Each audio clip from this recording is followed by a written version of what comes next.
What's up, everybody? We're back, and we have two wonderful, exciting, and extremely fun guests, Paul and Jerry from Bite Twice Pizza Reviews. Hey, What's man, up?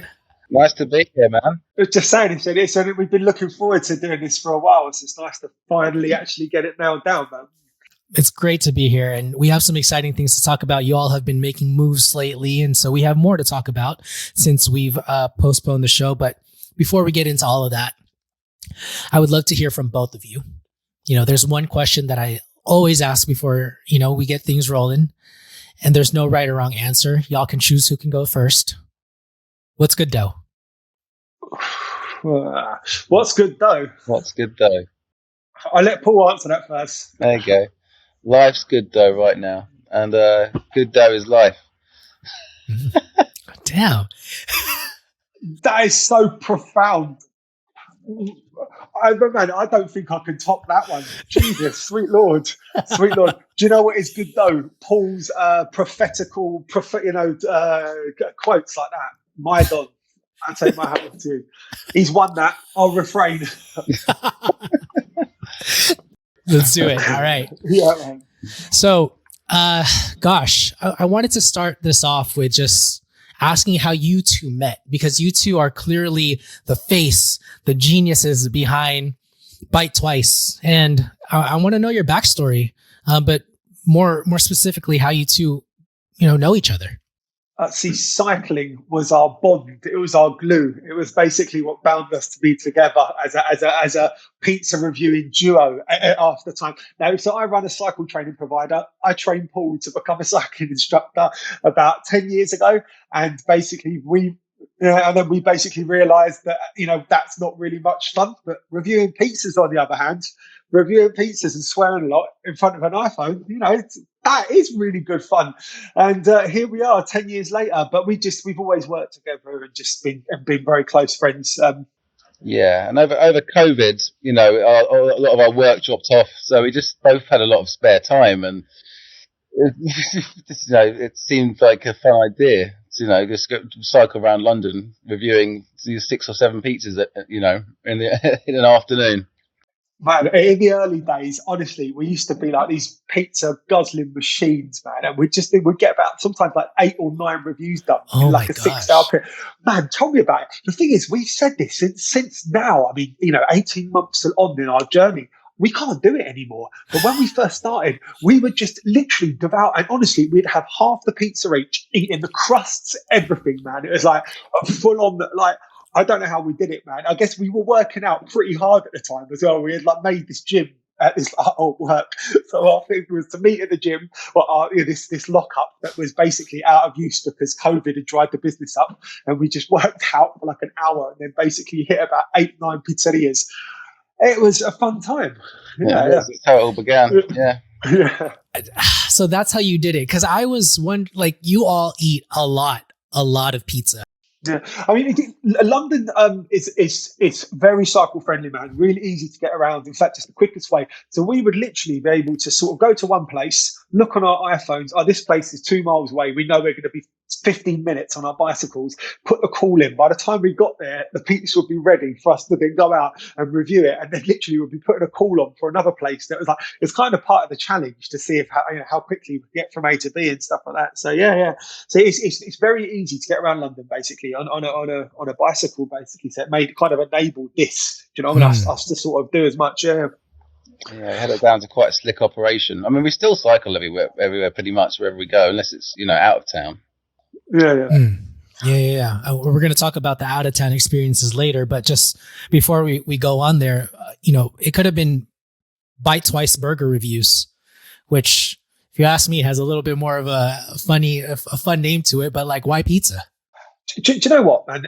Why not pizza? It's the food that unifies the world. It's a place of happiness.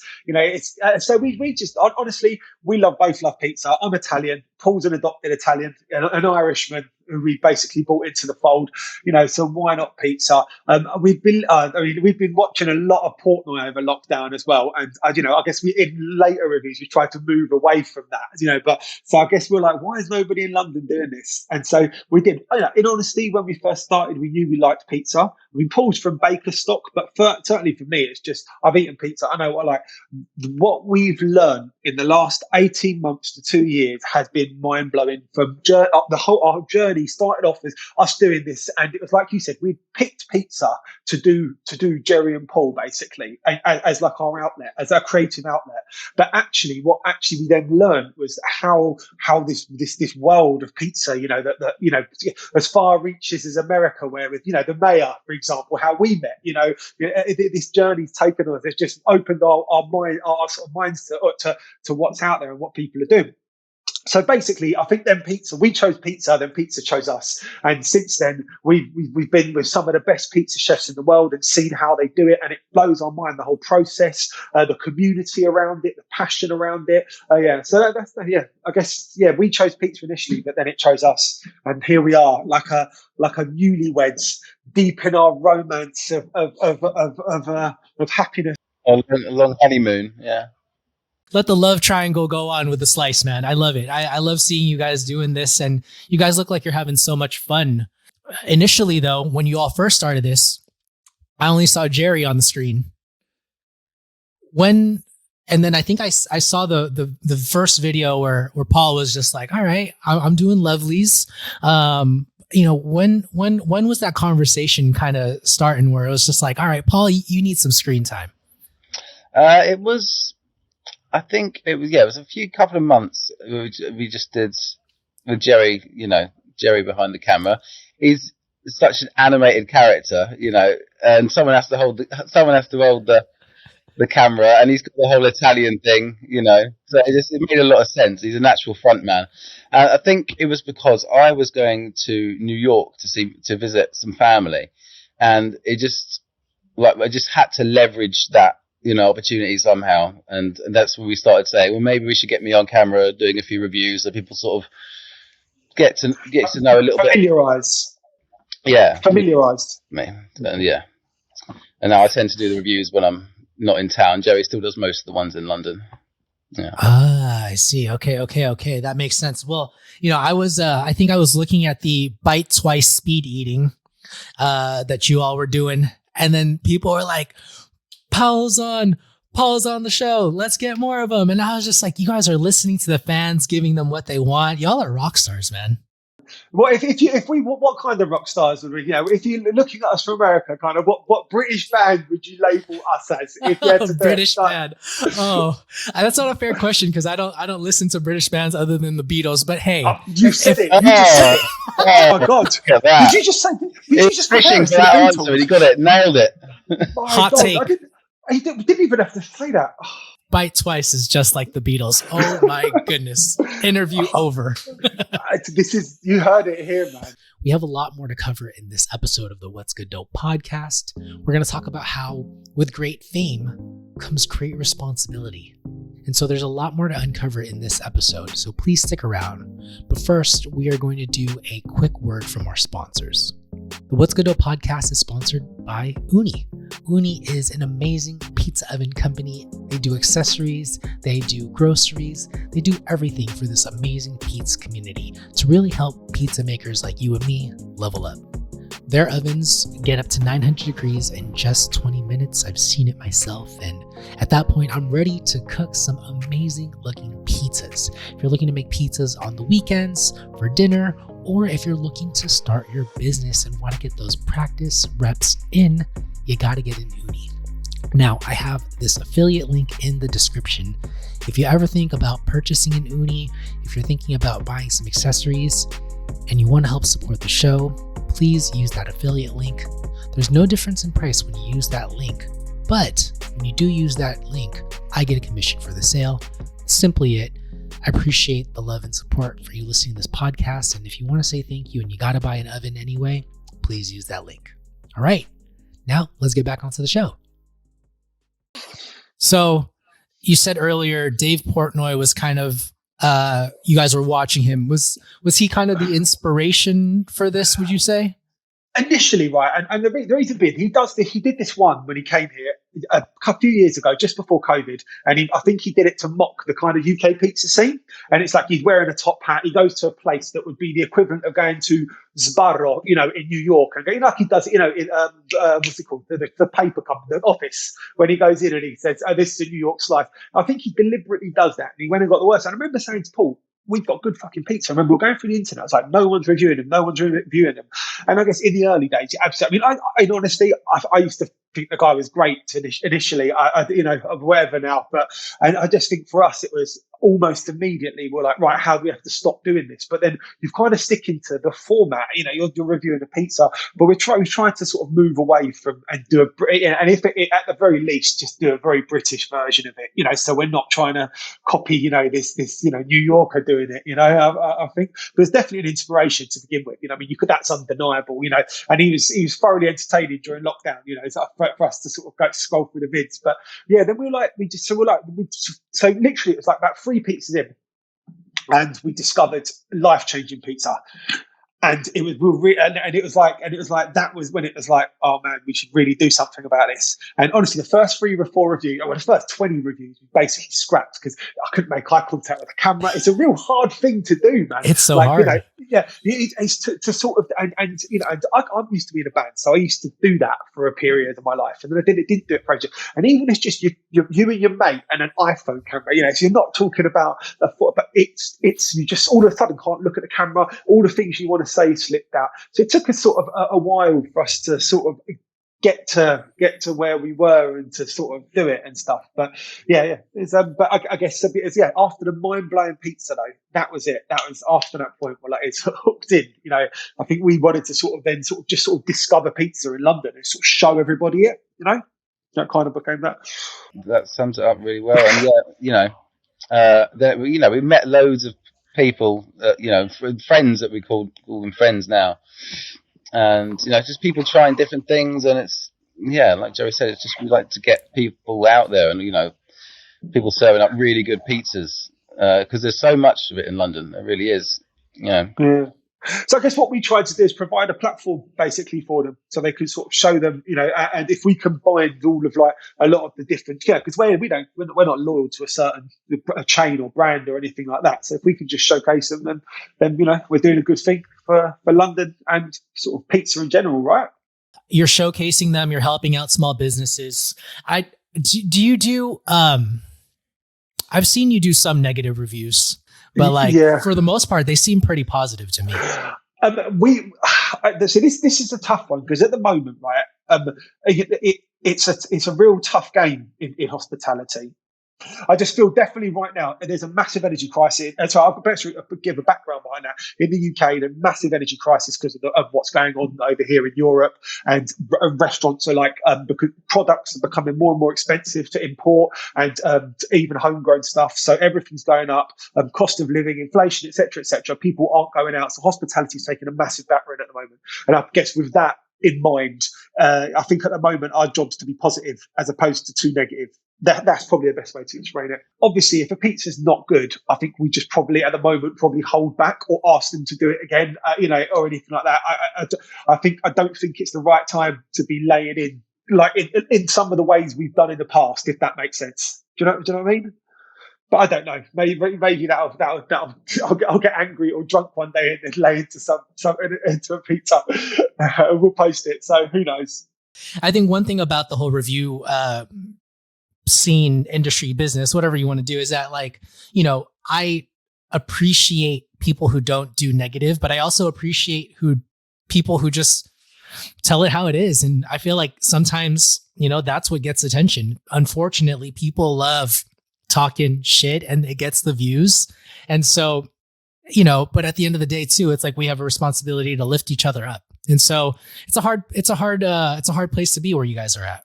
Exactly. All right. Also as well, there is, in London, there are these very sort of bad, almost, we call them kebab shop pizzas. So there are these places that don't have Instagram. They serve absolute shite out.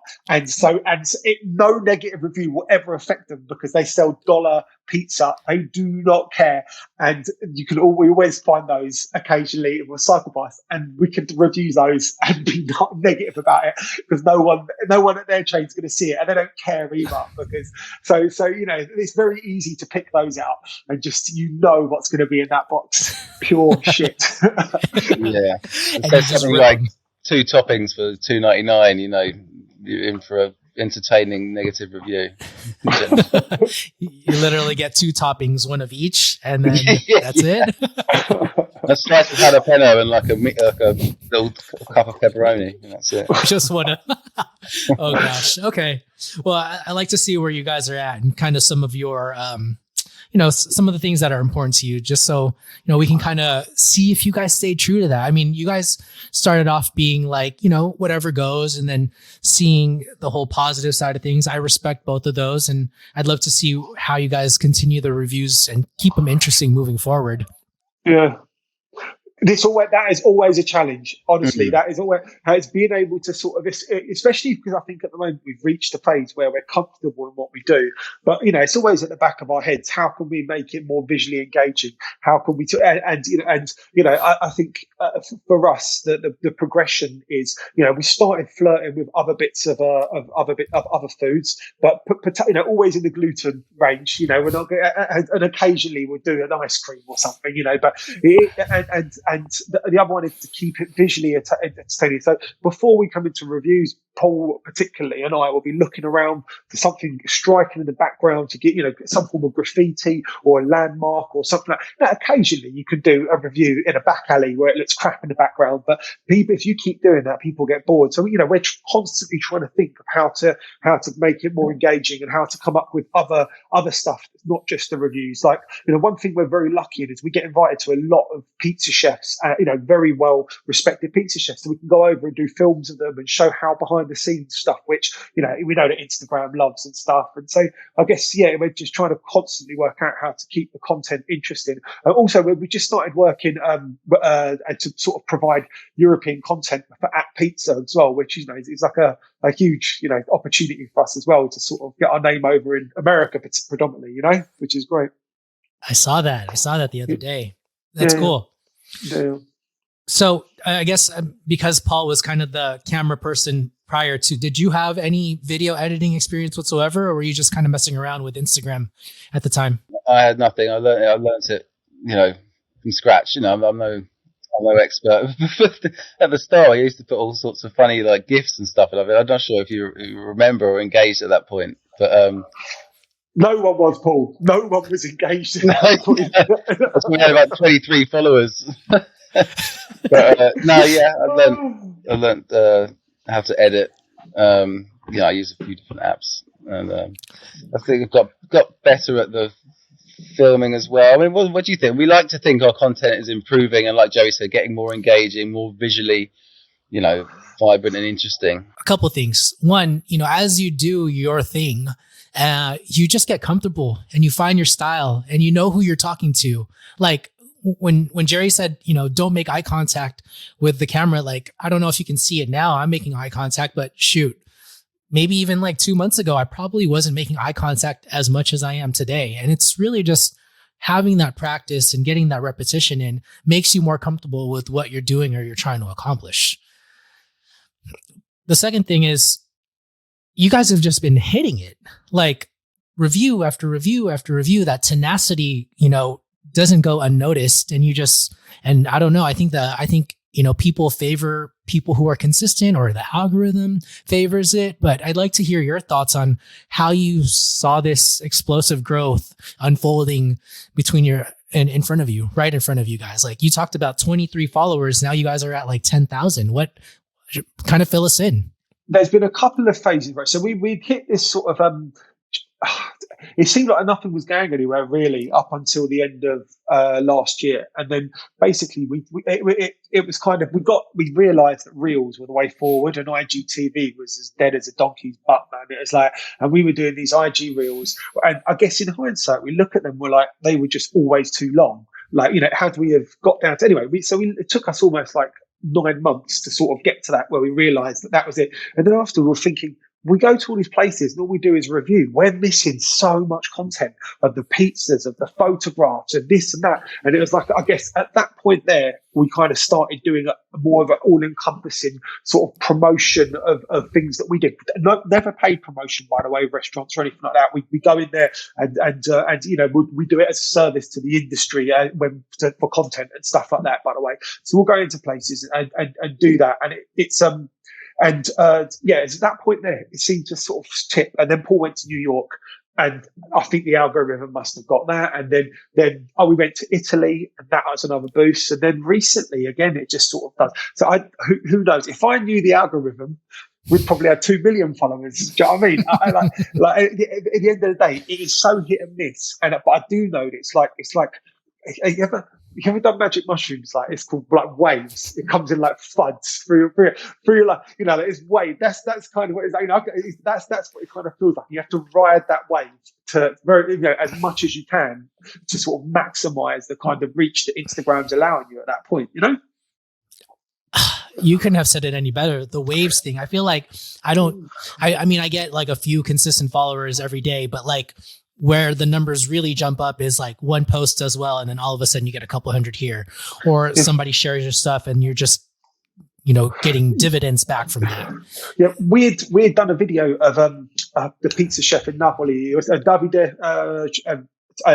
He's Rosso Pomodoro, really famous pizza chef, and we were at an expo, and I sort of went up to him and said, "Can I do it?" Did it in about 3 minutes, and that one there, honestly, I mean, it got us just shy of, I think, of 1 million views, but that one was consistent. Just like literally, you check your phone and it'll be another 10 follows, and it'd be constant going through that. You ride those babies, man. They're the big strong ones. You know, they're in mushroom terms, that's like riding the unicorn. Yeah, well, it's like learning. You know what people want to see and what what's going to catch those waves, and what is a greater likelihood of doing so, you know. And we've, you know, it comes through like practice, and we've always said, like, I'm glad it goes, you know, I'm glad it's been noticed that we're like, you know, we're quite prolific, and we always said that was, you know, probably our edge, you know, if we have one, is that we really do loads and loads of pizza content, you know. Still, yeah. So we're gonna continue. Yeah, man. Yeah. It's our destiny. We're soldiers of destiny. We're like the A-Team, but for pizza. Oh. Beautiful. I'm glad someone's doing the work that you guys are. In terms of just your budget, do you have a budget for pizza? Like, how much do you guys spend? Less now than when we started, I would say. Yeah. I mean, Is that because you guys are getting invited to try out different spots, or because you're doing 4 slices instead of 8? Well, largely, but not just that. It's like you but particularly in London, we know everybody now. They've become our friends. And when I say friends, you know, I mean buddies, you know. So some of them are our friends, but even the most sort of tenuous ones, they all know us now. And because on Instagram, you've got like, you know, I feel like I know you, you know, and we can see, because you see photographs of somebody and you sort of get a gist of their life through it. So a lot of these people that you sort of mates with on Instagram, especially in London, when you meet them, you feel like you've known each other longer because you communicate so much on right. through Instagram. So you kind of become mates of them. So it's like you to go to places, and it's just like when you're part of a community, we sort of just do loads. And that's why I said it. Largely, the ones we repeatedly go to now in London, they're our mates. They're fantastic pizzas. So even though we haven't got to review them anymore, it's just about sort of getting nice content for them, really, which is just makes life easier. Because last thing you do is tell your friend their pizza's shit. As some of you may know, it is a dream of mine to get paid to eat pizza. Like, wouldn't that be the life? We're going to take a quick break for a word from our sponsors, but you want to make sure you tune in because Paul and Jerry are going to confess how many videos they made before actually posting. And it's kind of a way to get rid of some of that stage fright, or, you know, ease into doing a new project that you may feel passionate about but are scared to do initially. So make sure you stick around and listen in on that. The What's Good Dough podcast is sponsored by Cordo Olive Oil. Once upon a time, I was like you, impartial to olive oil. And one day, I was invited to do an olive oil tasting, and my life changed. I knew right then and there that I was doing it all wrong because the olive oil that I was drizzling on top of my pizza was yucky. Seriously, that's the only way I can explain it. It was gross. That's probably because I was using commodity olive oil back in the day, but not anymore. Today, I am using Cordo olive oil exclusively, and it has made such a huge difference in my pizza.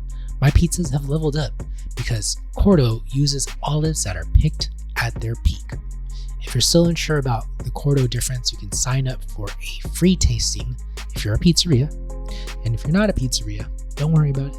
You can still get the tasting at a nominal cost. But trust me, that education that you invest in yourself, so worth it, because then you'll know the difference. Cordo is amazing, and I suggest you check them out. There's going to be a link in the show notes to get your Cordo olive oil today. Now, back to the podcast. I was going to say, we ate over a 12-hour period, 40 different types of pizza. My gosh. Wait, 4-0 or 1-4? 4-0. Oh my gosh. We walked 26 miles. That's amazing. And we stopped by, I think it was like 30 pizza joints. And obviously they served us multiple, some served us different types. So, and and to raise money for hospitality, all the things I was telling you about earlier, the problems that are facing. And it was great. We were supposed to have like mainstream media, I'm not laughing, but mainstream media coverage on the Friday before. And then guess who died on the Friday before? Oh, the Queen. And we were our sort of that would have been huge for the walk. It would have really put us out there to sort of the mainstream. But unfortunately, the Queen trumped any kind of news. That I know that sounds crazy to think, but the Queen trumps by it twice. Apparently, there you go. Who would have guessed? The media's priorities as well. It's very off. It's weird, isn't it? It's weird, but they chose to go with that story. Apparently, we were a close second, though. I will do it again next year, I reckon. Could be an annual thing. Pizza pilgrimage. Yeah, there you go. It was amazing. But so the walk, easy. Honestly, that wasn't the hard thing. Eating that much pizza, it starts to and all of those, the restaurants and the pizza joints have got involved, so they sponsored it. In essence, they gave us free pizza to raise as their contribution to raising awareness and stuff like that. And at first, it was like my brother joined us, and he's not a seasoned pro like Paolo and I. In the first pizza joint, he ate 2 pizzas. And then basically regretted it for the rest of the walk. Oh no! But honestly, towards the end of it, we're being given incredible pizza, and I just couldn't even look at it. It was so hard. That was the hard thing. The walk wasn't the hard thing. But oh man, we ate some tasty food that day, didn't we, Paul? Oh yes, really, really good food. Yeah, it was great. Yeah, have to come and join us next time. Yeah, come and join us. Yeah. That sounds like a dream. I would love to just fly over to UK, hang out with y'all, and freaking walk 26 miles for pizzas. That sounds amazing. I tell you what, I just went, don't bother with a marathon. Come over, we'll drink and eat pizza. How about that? Just do that until we good drop. Times with the boys. Yes, until we drop. There you go.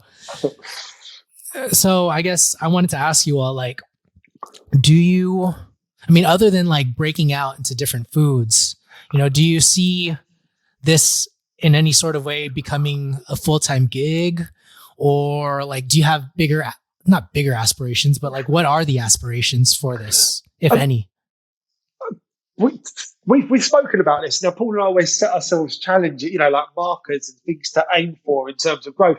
But, we've always said we would love to sort of take this onto a Netflix kind of series, or to try and get something, move it where it's, to sort of discovering pizzas all around the kind of the world and some kind of thing. So I guess, that would be the ultimate dream, wouldn't it, really, to sort of take it onto off of social media onto real life series. Wouldn't that be cool? Yeah. Like we say, we've got a similar philosophy to you. We'd just like to get paid to eat pizza. Yeah. That's the dream, right? Yeah, man. Yeah. And if one can't dream, do you know? I've always been. I was in a band before, and when you sort of rehearse to sort of get to that stage and stuff, it's just about sort of honing your art and just sort of trying to be as good as you can at what you do. And I guess that's where we're at, just trying to be the best kind of content for pizza that we can. But at the same time, man, we just love doing it. We're like good mates that like hanging out. If ultimately this is all we achieve, it's been fun and it's been fun and we'll carry on doing it. But for now, like I said, riding a wave and if things seem to be going good, if things go to the apex of it all and we earn some serious wedgage from it, we'll fly over to London to party with us. How about that? Let's go. But alternatively, if ever you find yourself in London right now, we can go out and we'll get you drunk and eat loads of pizza. So yeah, we'd go anywhere. We'd go anywhere for good pizza. Stop at London. It'd be good to go back to Italy. There may be an opportunity for us both to go to America next spring at some point. New York would be really good. Yeah.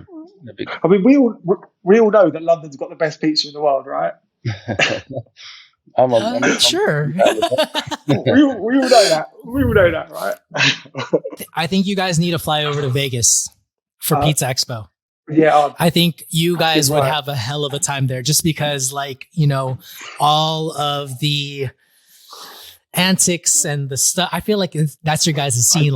It's wild. You guys. Let me tell you, when the London one happened, it's much smaller than Vegas. Obviously, Paul. Everyone else is there to sort of make deals, and they go there to sell their ovens and all that.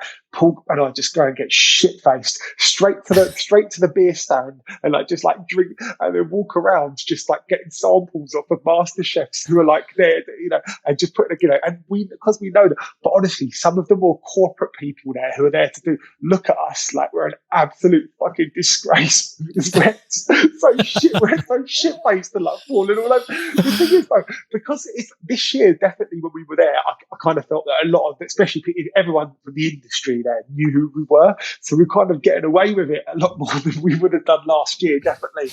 But yeah, it was good fun, man. But that was 2 pretty heavy days, man. I had a pretty strong hangover after those. Yeah, it was good fun. Dear. But yeah, for the content. If Vegas is ready for us, we'll come. I think. Yeah. I don't think it is, Paul. I don't think Vegas is ready for us. Well, one day it will be. One day it will be, and you guys will be twice as drunk and eat twice as much pizza at this expo. Guaranteed. I believe that. I believe that. So are you based in Vegas? You're based in Vegas? No, I'm in California. So nice. One state over. Yeah. Maybe a 45-minute flight. Gotcha. Very close. Are you the north of California? Yeah, north of California. Lovely, lovely, lovely. Nice. By San Francisco. Yeah. What's the pizza scene out there like? San Francisco's good, man. There's a lot of people out here making really good pizza in the Bay Area. San Jose is coming where I'm at, which is about 45 minutes away from San Francisco.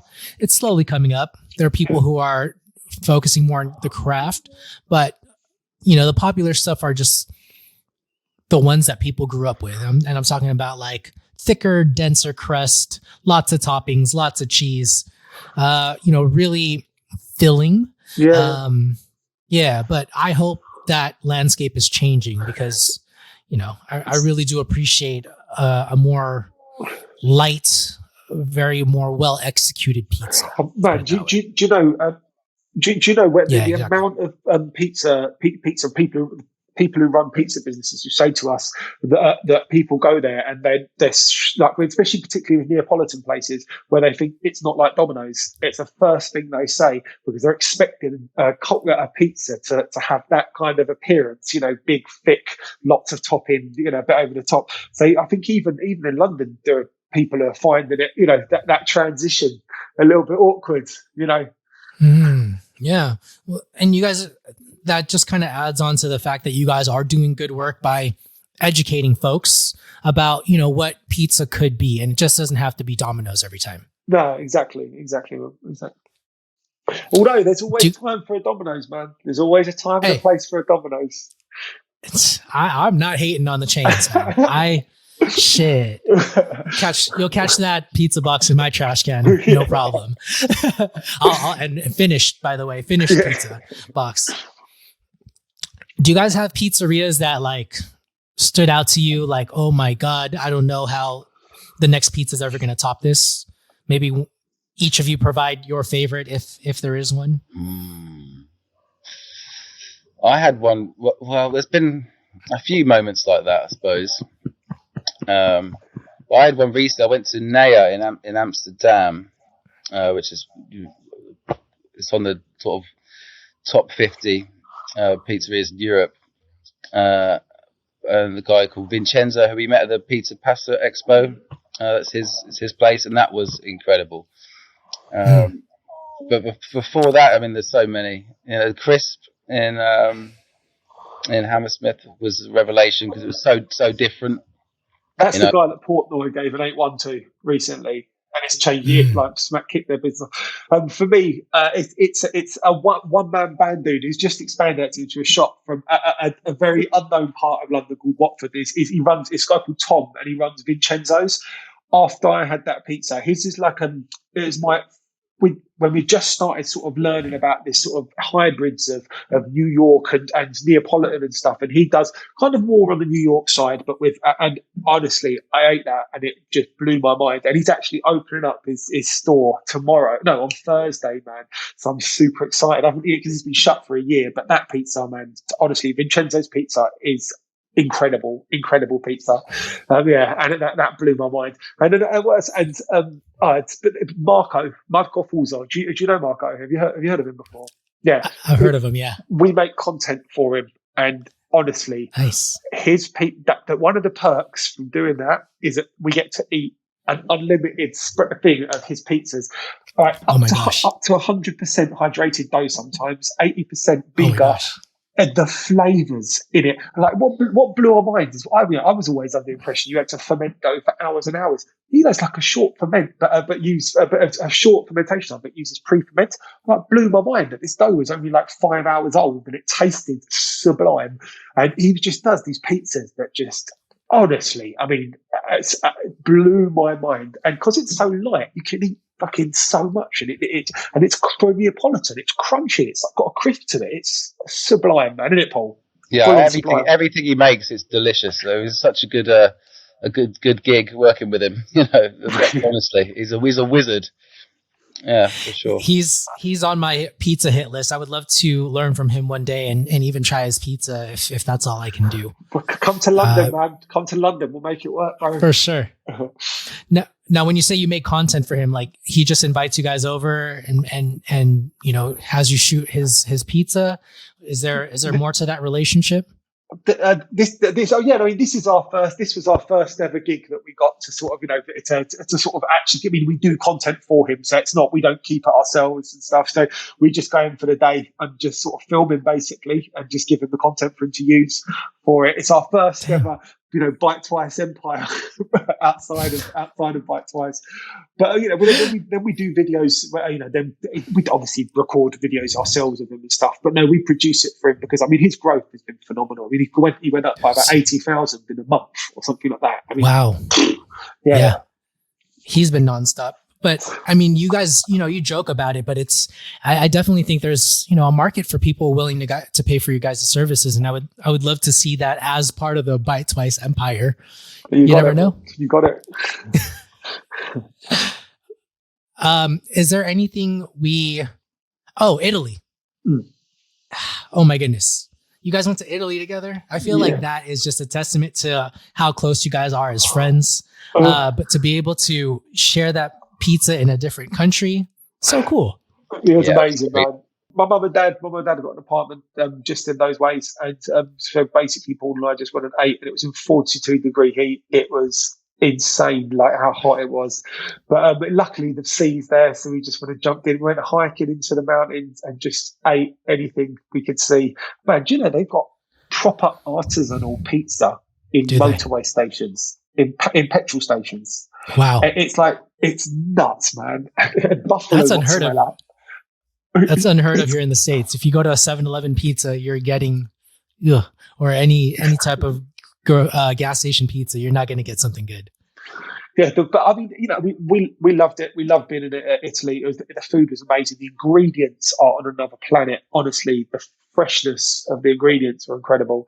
But I still stand by. London's got best pizza in the world. I'm not going to argue against you guys. As we get closer to wrapping up this show, I just want to ask for one quick favor. If you are enjoying this episode, if you've enjoyed any of the episodes, if you enjoy the episodes that are yet to come, I ask that you do one thing to help support the show, and that is sharing the episode on Instagram. Now, there are probably a million ways to do this, but the easiest way to do it is through Spotify.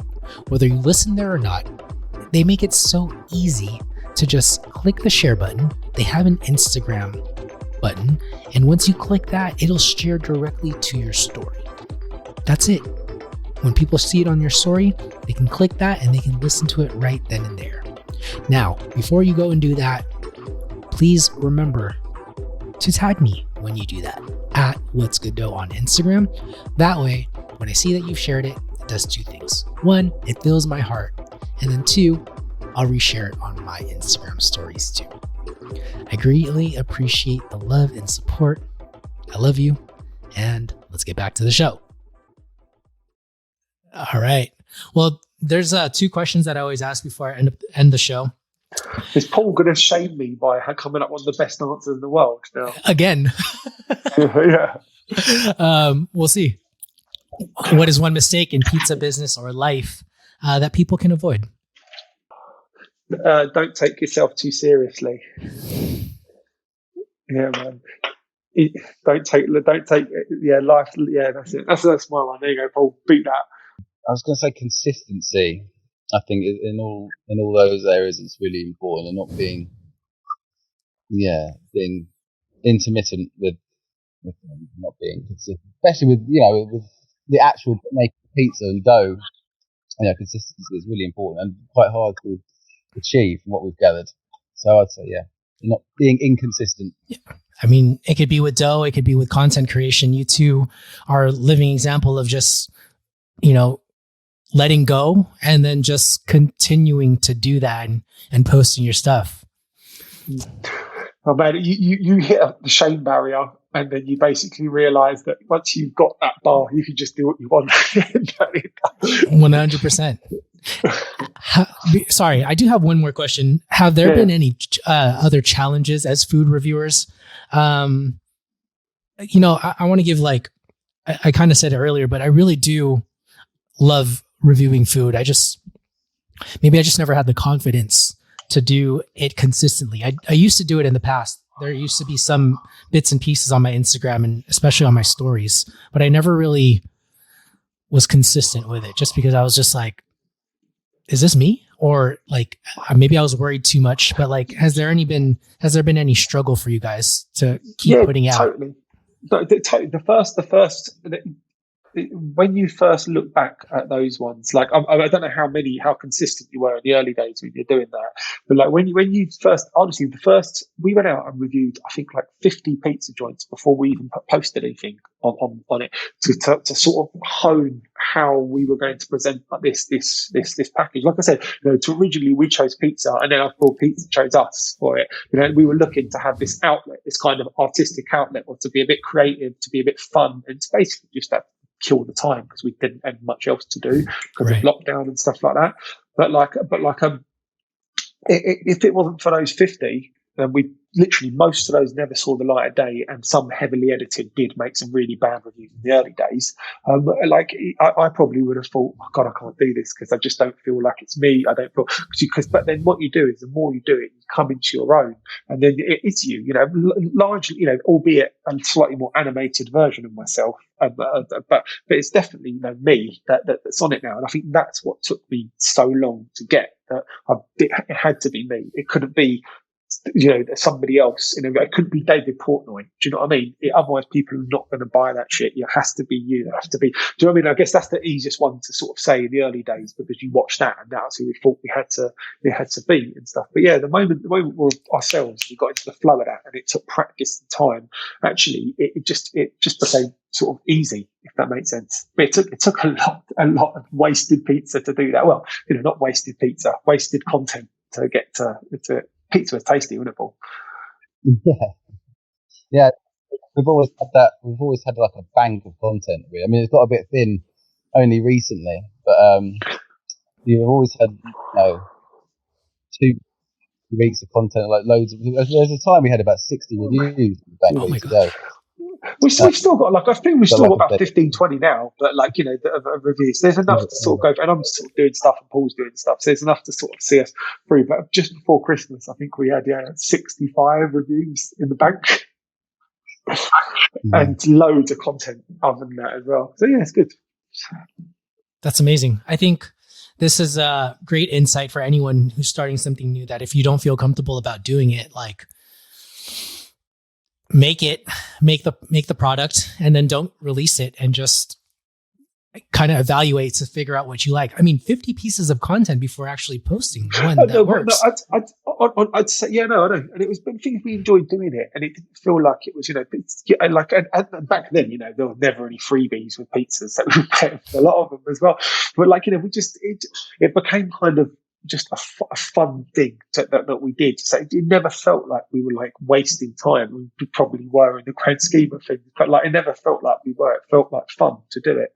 And they were bizarrely, I mean, as much as I've loved it, those days there, because it was all a little bit we had nothing to do, we hadn't posted anything. It was so new and a bit, it's so new. That's when we were doing 9 pizzas in a day sometimes and stuff, really getting it. But but if anyone's starting a page, especially when you're putting so much of yourself onto it constantly, just basically just get to the point where you're just being yourself, don't give a fuck, and just enjoy yourself, man. And that's the best bit of advice for anyone wanting to do this.